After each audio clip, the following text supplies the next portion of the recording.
On February 19, 1943, Field Marshal Erwin Rommel stood in the Tunisian desert and watched American soldiers run away. His Afrika Korps had smashed through their positions at Kasserine Pass like a knife cutting paper. Tanks left behind in the sand, big guns captured before their crews could fire even one shot. Whole groups of soldiers scattered across 50 miles of messy retreat.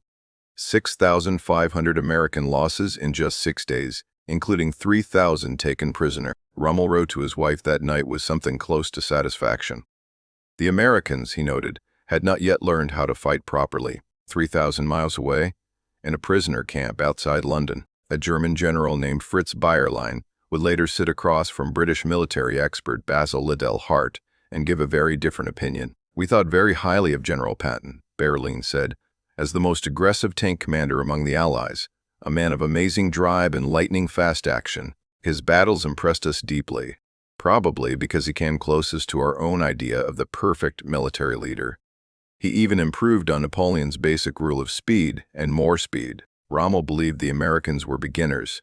Bayerlein knew they had become something far more dangerous. The path between those two views, between looking down on Americans and being afraid of them, shows one of the most amazing military changes in modern times. It explains why German soldiers who fought against British, Canadian, and American forces came to describe each enemy in completely different ways. The British they called skilled and careful. The Canadians they called harsh. But the Americans they described with words that carried a heavier meaning. Overpowering, unexpected, unstoppable, and above all frightening because of their huge firepower. This is the story of how German soldiers learned to be scared of American foot soldiers and why they never felt quite the same way about any other enemy. The German confidence that broke at Kasserine had deep roots going back many years. In the time before America joined the war, German military spies put together detailed reports about American fighting ability. The conclusions were amazingly similar across every expert and every document. The United States Army in 1939 ranked 19th in the world by total size, smaller than the armies of Portugal and Romania. American factories made cars and washing machines, not tanks and big guns. The country had not fought a major war in more than 20 years. Its soldiers were soft. Its officers lacked experience. Its people were split by class and race and political arguments. Nazi beliefs strengthened these ideas with the weight of so-called racial science. Adolf Hitler thought that national power came from pure bloodlines and shared culture. Germany, with its supposed superior race, had a built-in fighting strength that would show on every battlefield. America, a mixed nation of immigrants from every part of the world, could not possibly match the fighting spirit of the German soldier. Hitler told his close advisors that he did not see much future for the Americans. Everything about American life, he said, showed basic weaknesses. How could anyone expect such a country to stay together under the terrible pressure of modern industrial war? The memory of the First World War seemed to support these biased views. American troops had arrived in France in 1917 and done okay in the final battles. But they had come late, suffered lighter losses compared to European nations, and added little to the big plans of the war. German officers who had faced those young American soldiers in the Meuse-Argonne remembered them as eager but undisciplined, brave but not smart in battle, willing to attack straight ahead but unable to handle complicated operations. The idea that their sons would be completely different seemed unlikely to men who had spent their whole careers studying war. When American forces finally met the German army in real fighting at Kasserine Pass, every German belief seemed completely proven right. Major General Lloyd Fredendall led the American Second Corps with amazing incompetence that would later become a textbook example of military failure around the world. He spread his forces across a 30-mile front, leaving units alone and unable to help each other. He placed his command center in a fancy underground room carved into a mountainside 70 miles behind the battle lines, far from the fighting he was supposed to control. His orders were confused. His communication was bad.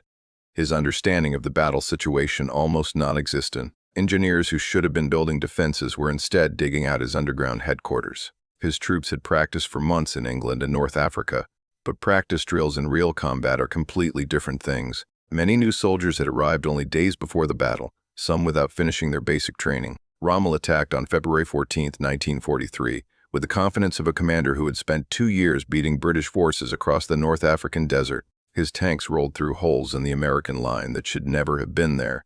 Big gun positions were overrun before they could fire useful shots. Foot soldiers broke and ran without orders, leaving behind equipment worth millions of dollars in the desert sand. American tanks, caught in the open without foot soldier support, burned under the accurate fire of German 88mm guns that had already earned a scary reputation. The retreat became a total collapse that spread panic through the American rear areas. Officers lost touch with their men in the confusion. Units that should have helped each other fought alone and were destroyed one by focused German forces. Prisoners by the thousands marched into German captivity, shocked by the speed and total nature of their defeat. Omar Bradley, who would later command the biggest American force in history during the France invasion, called Kasserine probably the worst showing by United States Army troops in their whole proud history. The judgment was harsh but not unfair.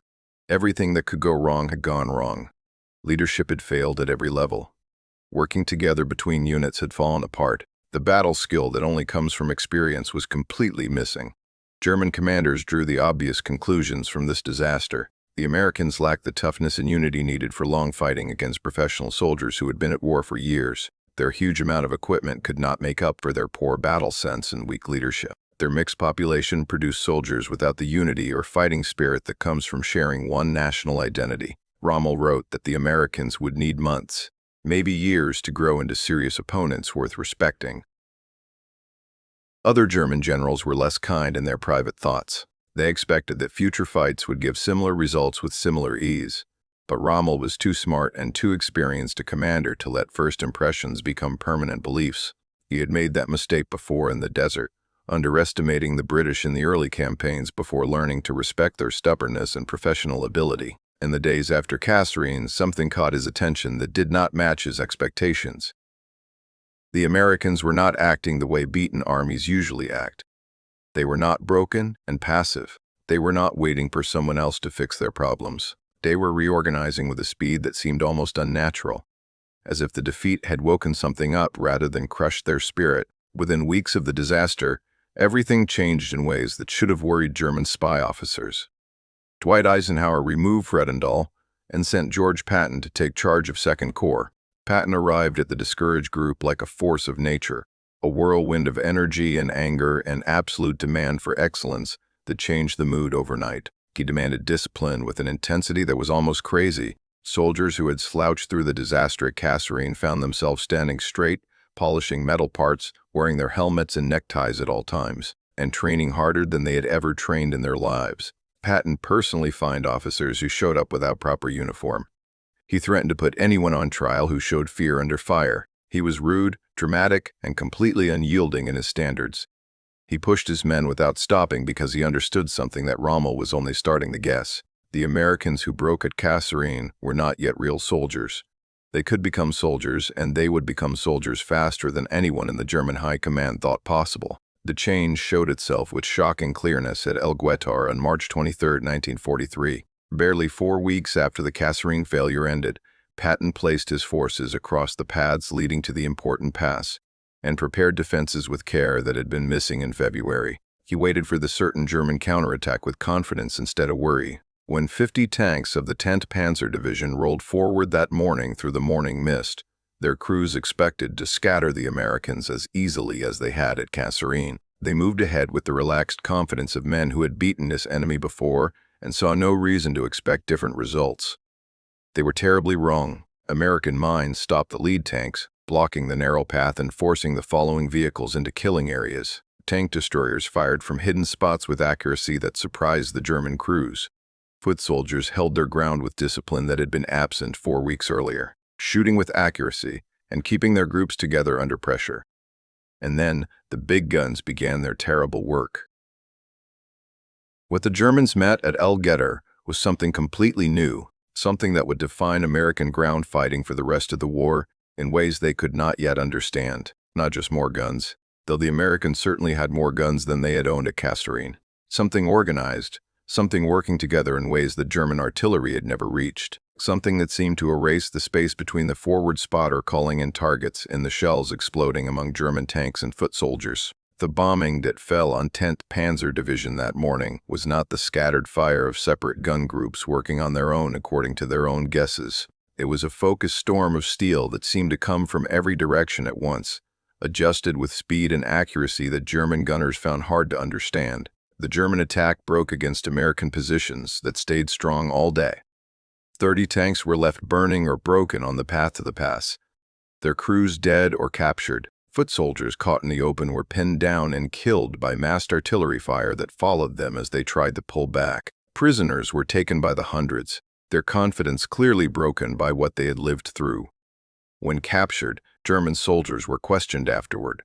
Some of them cried openly. They told their American captors that this was the first time in the whole war they had ever been stopped by just artillery and foot soldiers without important tank support. Major General Terry Allen, leading the 1st Infantry Division, had promised that he would never pull back and would shoot the first man who did. He did not have to carry out the threat. His soldiers stood and fought with the fierceness of men who had something to prove to themselves and to the enemy who had shamed them. The strange thing about Kasserine was that it gave the Germans a false feeling of safety, exactly when they should have been most worried about American potential. Rommel and his fellow commanders had seen the Americans at their absolute worst moment.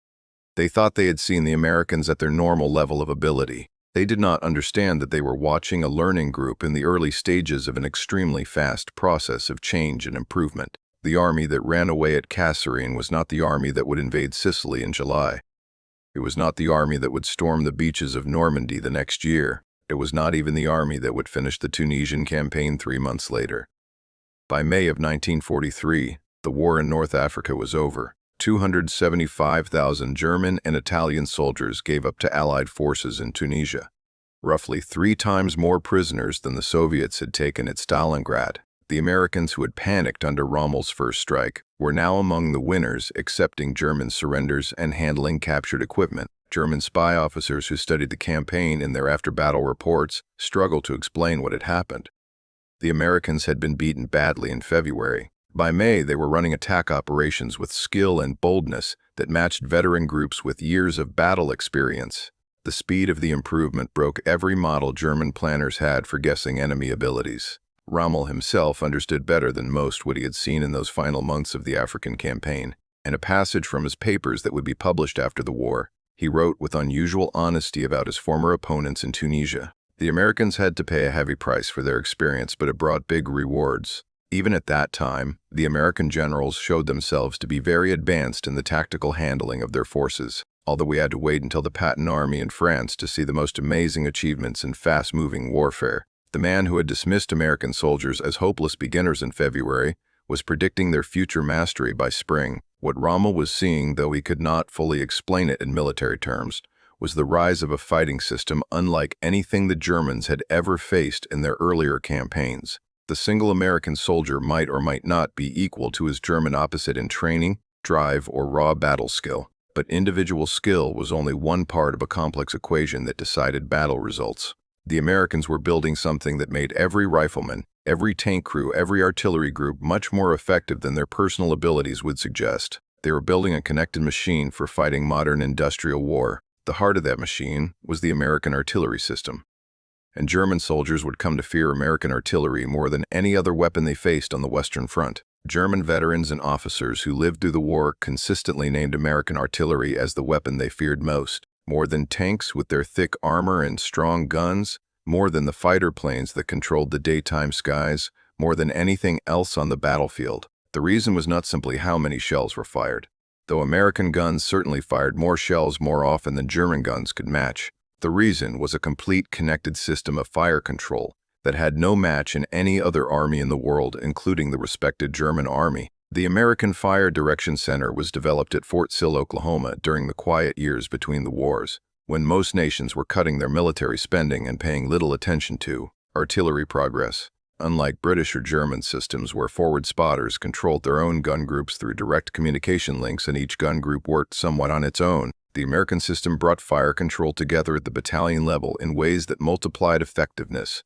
Any spotter anywhere on the battlefield could ask for fire from any gun group in range without needing a past relationship. Fire requests could be passed upward, from battalion to division to corps level with remarkable speed, gathering the guns of a whole army on a single important target if the situation needed such focus. The math of fire control was made simpler through mechanical tools and standard methods that reduced the time from request to shells hitting the target to about 3 minutes.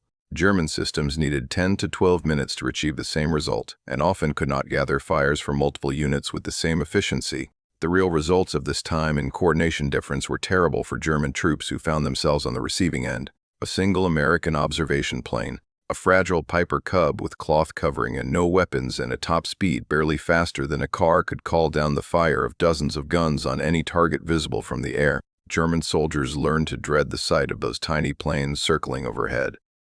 They knew exactly what came next when a Cub began circling their position. Within minutes, shells would start falling with accuracy that seemed almost magical in its precision. The spotter would adjust fire carefully, moving the bombing across German positions until nothing remained but holes in the ground and dead bodies and broken equipment. The Americans perfected a method called time on target that multiplied the terror of their artillery beyond anything the Germans had experienced in any earlier campaign. Gun groups of different sizes placed at different distances from the target would calculate their firing times with exact coordination so that all shells from all guns arrived at the same moment, within a window of just a few seconds. For German soldiers in the impact area, silence would be broken by instant saturation with no warning at all. There was no first shell to make men dive for cover before the main bombing began, just sudden, overpowering destruction appearing from nowhere, as if the sky itself had fallen on their positions.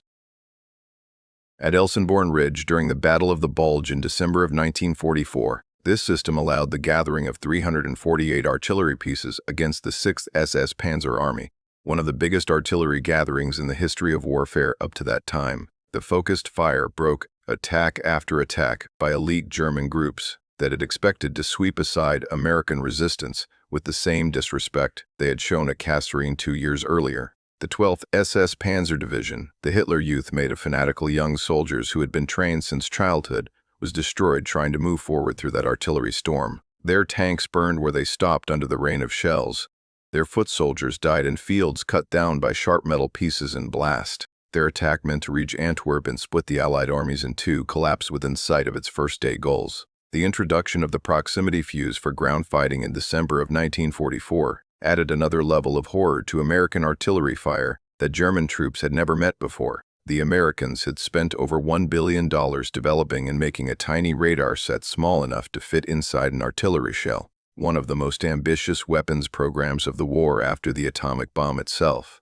The fuse detected the ground as the shell fell and set off the explosion at the best height for maximum braking effect, usually around 30 feet above the surface for standard field artillery. Shells that would normally have buried themselves in soft ground before exploding, wasting much of their deadly energy, now burst in the air and showered sharp pieces downward onto troops in foxholes and trenches that had previously offered decent protection. The effect was 5 to 10 times more deadly than regular artillery fire against soldiers in fighting positions. German prisoners taken during the Bulge reported that some soldiers charged straight into American positions rather than suffer the airburst artillery. They preferred the chance of being shot in a direct attack to the certainty of being torn apart by pieces from above while hiding in their holes. General George Patton wrote to the War Department with clear satisfaction about the new weapon and its effects. "The new shell with the funny fuse is devastating," he reported in his usual direct way. "We caught a German battalion which was trying to get across the Sauer River with a battalion concentration and killed by actual count 72. The huge amount of American ammunition production was beyond German understanding and made their own supply situation seem hopeless by comparison. Battery C of the 337th Field Artillery Battalion fired its 300,000th round between June of 1944 and March of 1945, an output that would have used up German ammunition stocks for a whole corps. For the 9th Army's Rhine crossing in March of 1945, 2,700 American guns opened fire at a rate going past 1,000 rounds per minute, more than 65,000 shells, in a single bombing that lasted just over an hour. German artillery forced to save every shell and using a supply nightmare of captured guns from across occupied Europe that each needed different ammunition, could not begin to match this output. General Hans von Funk, leading 5th Panzer Army in Normandy, wrote in his reports that his artillery included guns made in France, Czechoslovakia, Poland, and the Soviet Union, besides German pieces, each type needing different ammunition sizes, different spare parts, different maintenance methods, and different training for the crews. A shell made in one factory would not fit a gun made in another. The Americans, by contrast, made everything the same in their weapons. A shell made in Ohio would fit a gun put together in Michigan, being used by a crew trained in Oklahoma. The same factory thinking that Henry Ford had used to change car making now build armies with the same efficiency. The artillery was only one part of the American system, but it showed the bigger pattern that made American forces so strong once they reached full strength. Where single German soldiers might do better than single American soldiers in small group fights and direct shooting battles, the Americans created force multipliers that made every man in uniform much more effective than individual performance would predict. Close air support connected with ground operations through a system of forward air controllers who could call in fighter planes within minutes of finding a target, often faster than German units could react. Every American division had its own trucks for moving everything, giving it a speed that German groups, still depending on horses for much of their supply movement, could never match in long operations. The supply chain that supported American operations seemed endless to German observers. When tanks were destroyed, new tanks arrived within days from storage areas that never seemed to run out. When ammunition was used up, more ammunition appeared within hours on trucks that kept coming no matter the losses.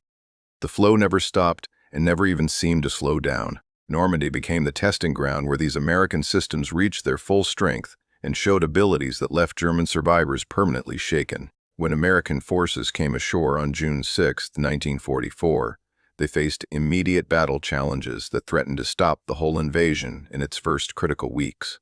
The bocage country inland from the beaches was a nightmare of old hedges, dirt walls up to 15 feet high, topped with thick plants that had grown for centuries and turned every small field into a natural fortress.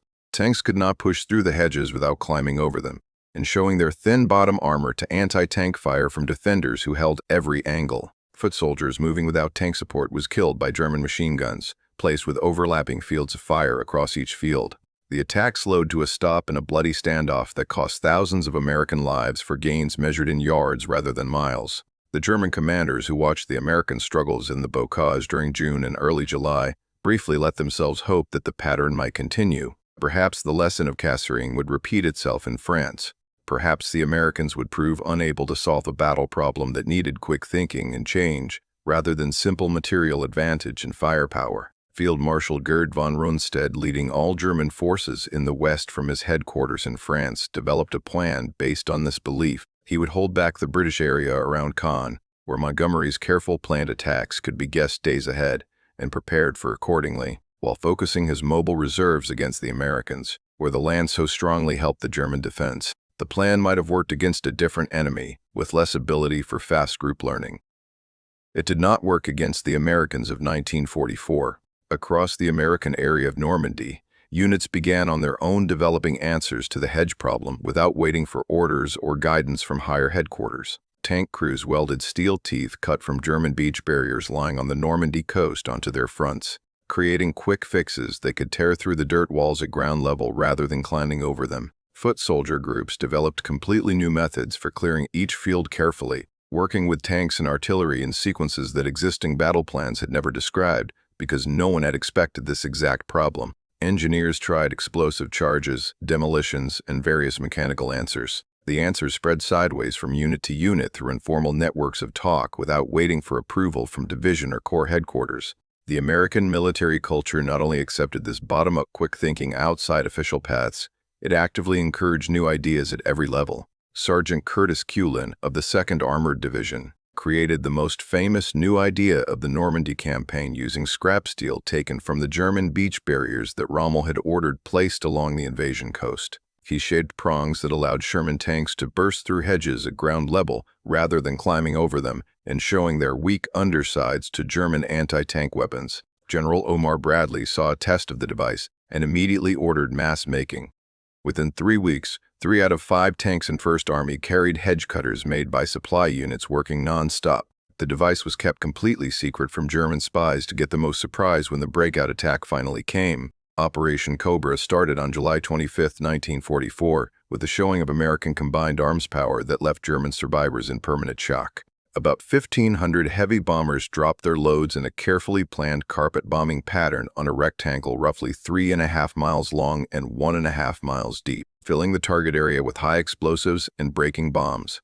The Panzer Lehr Division, one of the best armored groups in the whole German military with groups of experienced veterans, lay directly in the center of the impact area. General Lieutenant Fritz Berlin, leading Panzer Lehr, would later write 20 separate reports as a prisoner of war describing in careful detail what happened to his elite division on that single, terrible day. The bombing killed over 1,000 German soldiers from Panzer Lehr alone in a matter of hours, with many more wounded and countless vehicles destroyed. When the confused survivors came out of their broken positions to face the American ground attack, they found that they no longer controlled an effective fighting force able to organize resistance. Panzer Lehr, which had about 45 armored vehicles working before the bombing, now had only 7 tanks still able to move. Berlin reported afterward that no campaign in history could match the Battle of Destruction in France in 1944 in the size of planning, the logic of carrying out, the smooth working together of sea, air, and ground forces, the amount of captured equipment, or the crowds of prisoners taken. The breakthrough at Cobra opened the door for exactly the kind of wide-ranging fast warfare that German generals had believed only they had the skill and boldness to carry out. Patton's Third Army poured through the hole blown in the German line and swept across France in an attack that covered more ground in less time than any similar operation in the history of warfare.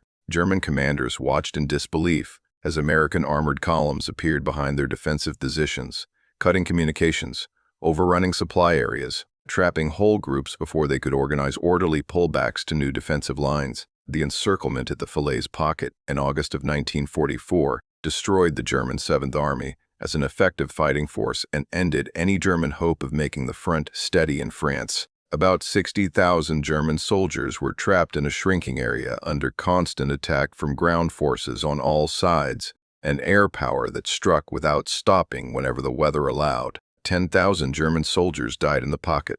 50,000 gave up when escape became impossible and further fighting pointless. General Heinrich von Luttwitz of the 2nd Panzer Division looked over the destruction afterward and described the scene in words close to horror. Mountains of vehicles, dead horses, and dead soldiers were spread over the road, and they grew in number by the hour. Eisenhower walked the battlefield 2 days after the pocket finally closed and wrote that the scenes could only be described by Dante. It was truly possible to walk for hundreds of yards at a time, stepping on nothing but dead and rotting flesh. The German commanders who had dismissed American fighting quality at Kasserine now struggled in their reports and later questioning to explain what had happened in France. General Heinz Guderian, Germany's top expert on armored warfare and the man who had developed the blitzkrieg ideas that conquered France in 1940, was questioned after the war about his professional view of American operations. "I hear much about General Patton," Guderian admitted to his questioners, "and he ran a good campaign. From the view of a tank expert, I must praise him for his victory, since he acted as I would have done had I been in his place and facing similar situations." Coming from Guderian, the known master of fast-moving warfare, this was extraordinary professional praise. Alfred Jodl, chief of operations at German Supreme Headquarters throughout the war, was more direct in his view of the strategic results. The war was already lost in the West, he admitted during his captivity. At the time of the breakthrough and the start of the War of Movement in France, the German army that had been so confident facing Americans at Kasserine had been broken beyond hope of repair in Normandy. The Battle of the Bulge in December of 1944 was Hitler's final desperate try to reverse this judgment through one huge surprise attack. He gathered the last strategic reserves of the German military, including elite SS Panzer divisions that had been carefully rebuilt after their beating in France, and sent them against what spies said was the weakest part of the Allied line in the Ardennes forest. The attack was based partly on the belief that American soldiers would fall apart under determined surprise assault, as they had at Kasserine nearly 2 years before. Hitler still believed the Americans were basically soft, still unable to stand the shock of sudden German attack by veteran groups. The Ardennes attack achieved complete tactical surprise when it struck on December 16th. German forces attacked through fog and snow that kept Allied planes on the ground and canceled American air advantage. The first assault broke weakly held American positions along a front of 50 miles and sent shockwaves through Allied command centers all the way back to Eisenhower's headquarters. But what happened in the days that followed showed how completely and permanently the American military had changed since those dark days in Tunisia. At Lanzerith Ridge, 22 American soldiers held an important position against overwhelming odds.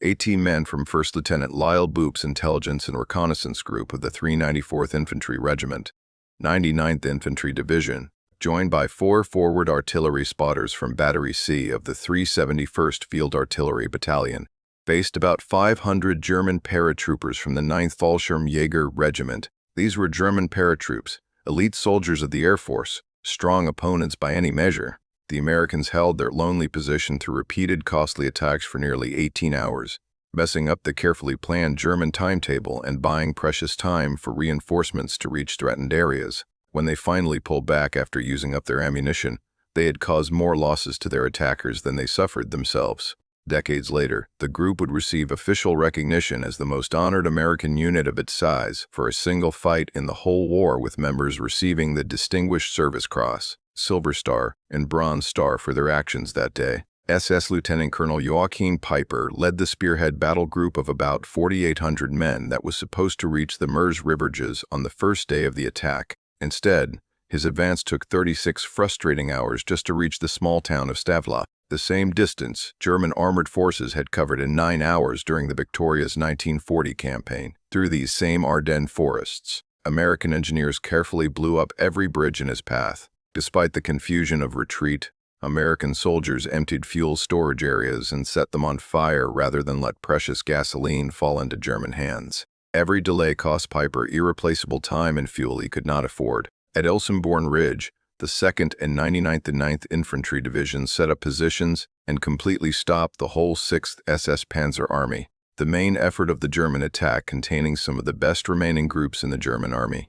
The 1st Infantry Division held the critical southern side at Dom-Budgenbach, while the 9th Infantry Division anchored the northern area near Monschau. Together, these 4 divisions created a defensive line that the Germans could not break.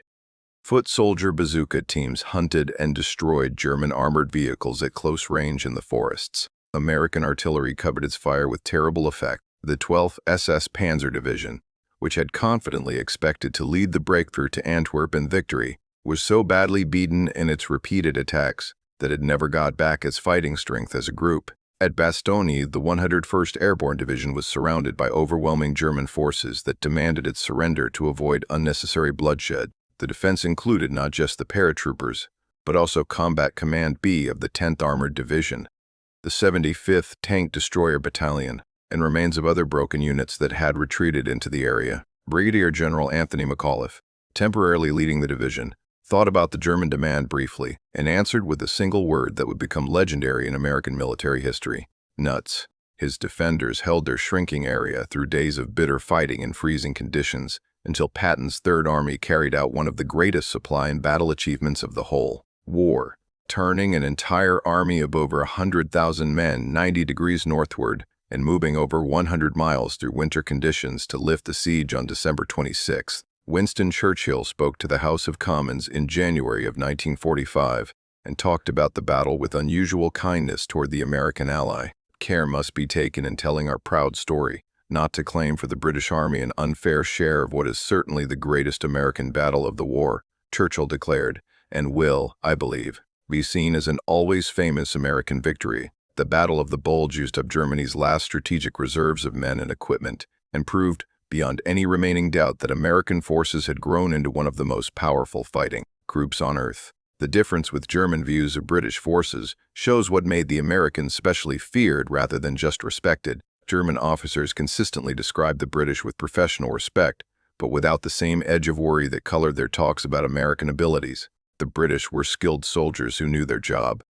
The British were good at their planning and carrying out. The British were careful in their approach to operations, and the British were above all predictable in ways that made German defensive planning simple. Montgomery's operations in Normandy and afterward followed recognizable patterns that German spies could guess and prepare countermoves against. Huge supply buildup visible through plane photos for days before any attack.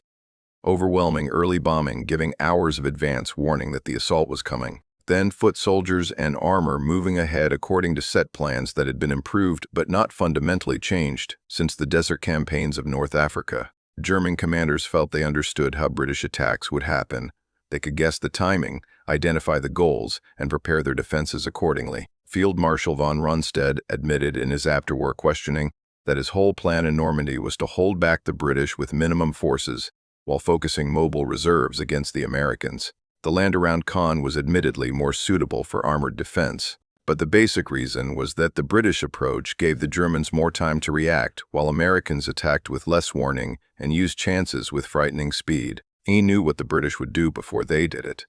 He was never sure what the Americans would do until they were already doing it. This comparison needs important background that German officers often left out of their afterwar views when they were trying to explain their defeats. The British deliberately drew the strongest German groups toward themselves in Normandy. According to Montgomery's battle plan, British and Canadian forces were specifically given the job of holding down German armor around Caen, while Americans prepared the breakout from the bocage country further west. 6 of the 7 panzer divisions sent to Normandy were focused against the British and Canadian area, including the strong Panzer Lehr and the fanatical 12th SS. British caution was partly a smart battle response to facing the strongest German opposition on land that heavily helped armored defense. British manpower limits also shaped battle methods in ways German critics ignored, having fought without stopping for 2 years longer than the Americans.